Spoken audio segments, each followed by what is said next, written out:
গান অলরেডি ২টা রাউন্ড পাড়ি দিয়ে ৩ নম্বর রাউন্ডে এসেছি।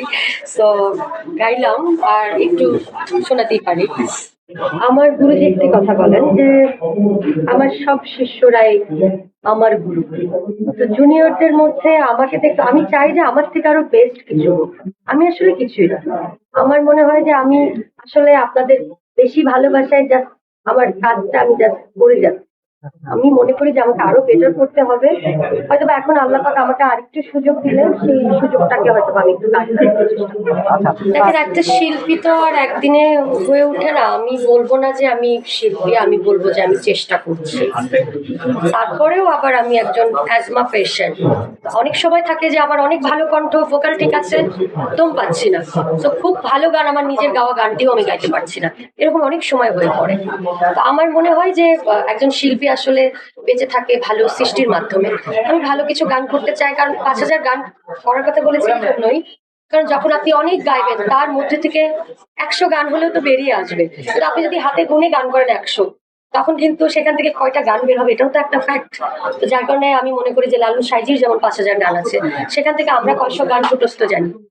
রবি ঠাকুরের গান আছে, নজরুলের গান আছে। তো আমি এই জায়গা থেকে আমার মনে হয়েছে যে আমি বেশি সংখ্যার গান করার পরে অ্যাটলিস্ট আমার ভক্তরা কোন গানকে আসলে তুলে নিবে বা বলবে যে গানটা আমাদের ভালো লাগে, এটা তো ভক্তের উপরে ডিপেন্ড। না, এরকমটা একেবারেই ভাবার বিষয় না, বিকজ এটা আবার কাজের জায়গা। আর আমার মনে হয় যে হাতের ৫টি আঙ্গুল যেমন সমান নয়, তেমন মানুষজনেরও ক্ষেত্রে আমি তো আপনাদের থেকে গত ১৯ বছর ধরে ভালোবাসা পেয়ে আসি। আমার মনে হয় আমার ভক্তরাও আমাকে অনেক ভালোবাসে। যেদিন ভালোবাসা থাকবে না সেদিন হয়তো বা পৃথিবীতেই থাকবো না। আর যতদিন আছি কাজ করতে চাই, কারণ একদিন এমন ছিল যে আমার নিজের কোনো গান ছিল না। আজকে ১৯ বছরে আমার প্রায় ৮০০ গান হয়েছে। আমার ইচ্ছা আছে আমি ৫,০০০ গান গাইবো, মানে বা আরো বেশি। কিন্তু যাতে এমন কিছু গান করতে চাই যাতে সব দর্শকের ভালো লাগে। এখনকার জেনারেশনের জন্য কিছু চিন্তা করছি, এতদিন একরকম করে গিয়েছি, প্ল্যানিং আছে, এটার জন্য একটু অপেক্ষা করতে হবে। হ্যাঁ, অবশ্যই। একটা শুধু অ্যাওয়ার্ড, একটা কাজের স্বীকৃতি, তার পাশাপাশি অনেক প্রিয় মানুষের সাথে দেখা হওয়া, জার্নালিস্ট ভাই ওদের সঙ্গে দেখা হওয়া, তারপরে এই যে আপনাদের সঙ্গে অনেক কথা, মানে এটাও তো একটা পরীক্ষাই। আপনারা কথার ফাঁদে ফেলে কথা দিবেন, এটা তো একটা আনন্দের বিষয়। আমার খুব একটা এগুলো প্রোগ্রাম আমি এড়িয়েই চলি, তবে এখন একটু আসার চেষ্টা করছি আপনাদের জন্য। ভালো লাগে কাজ করছি।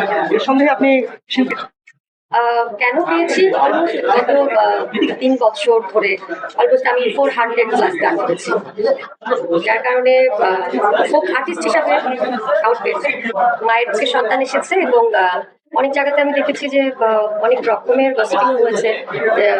এখন তো এআই এর যুগ, অনেক জায়গায় অনেক কিছুই চোখে পড়লো। তো আমি আসলে কোনো মনের ভিতরে রিকোয়েস্ট, মানে আমার মনে কোনো দ্বিধাদ্বন্দ্ব নাই এই ব্যাপার নিয়ে যে আমার বাচ্চা আসলে তার বাবার পারমিশন নিয়ে এখানে এসেছে। যেহেতু আমি মা, মায়ের কাছে সন্তান আসবে এটাই স্বাভাবিক। আর আমি এটার জন্য অনেক বছর ধরে অপেক্ষা করছিলাম। ও আসলে আমার এখানে এসেছিল পড়াশোনার মাঝে, একটু ছুটি পেয়েছিল তাই ভ্যাকেশনের জন্য এসেছে। আবার ও এখন স্টাডি করছে। আবার যখন একটু ছুটি পাবে উইকলি হোক ভাবে, কারণ অনেক কিছু আনতে চাইনি, কারণ কিছু ব্যাপার আছে, অনেক ফিলিংস আসলে আমরা ফেসবুক পেজে মনের অজান্তে, কারণ আমরা তো মানুষ, আসলে দিন শেষে আমরা রক্তে মাংসে গড়া মানুষ, আমাদের মনের আবেগগুলো আমরা হয়তোবা সোশ্যাল মিডিয়াতে প্রকাশ করে ফেলি।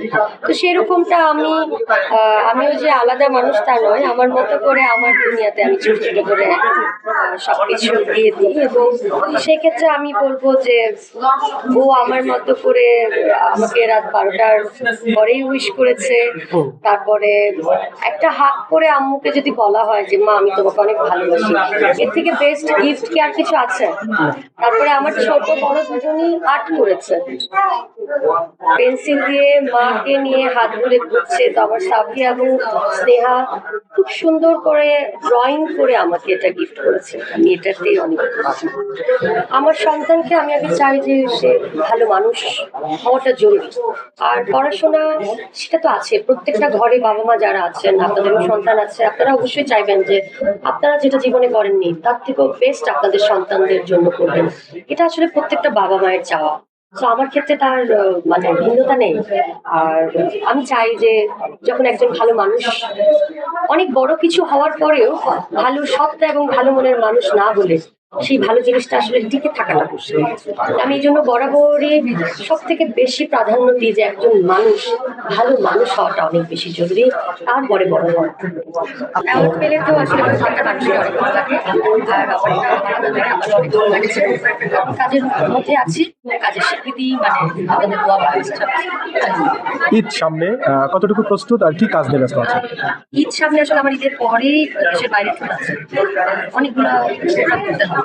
তো এটার জন্য রেডি হতে হচ্ছে, কারণ ঈদের সময়ের আগে আমাদের ড্রেস সব কিছু রেডি করতে হবে। এগুলো নিয়ে ব্যস্ত আছি। আর আমার দর্শকরা আমাকে অনেক ভালোবাসে, আর আমি আমার দর্শকের জন্যই আজকে সব গানই শুনতে চাই। তবে আমার মনে হয় যে আমি প্রতিদিন নতুন নতুন গান করার চেষ্টা করছি, কারণ অলমোস্ট আমার 800 গান হয়েছে আমার গানের ঝুলিতে। তারপরেও মনে হয় যে আগের যে গানগুলো আমার অ্যাটলিস্ট 15-20টা গান, যে গানগুলো আসলে মানুষের একটা মুখে মুখে, ওই গানগুলো বারবার শুনতে চাই। কেউ আবার চাই যে না, এটা তো অনেক আগে, এখন নতুন কিছু নতুন গান করার চেষ্টা করছি। কারণ এখন আসলে প্ল্যানিং করছি, প্রতিনিয়ত প্ল্যানিং করছি যে দর্শককে কি ভালো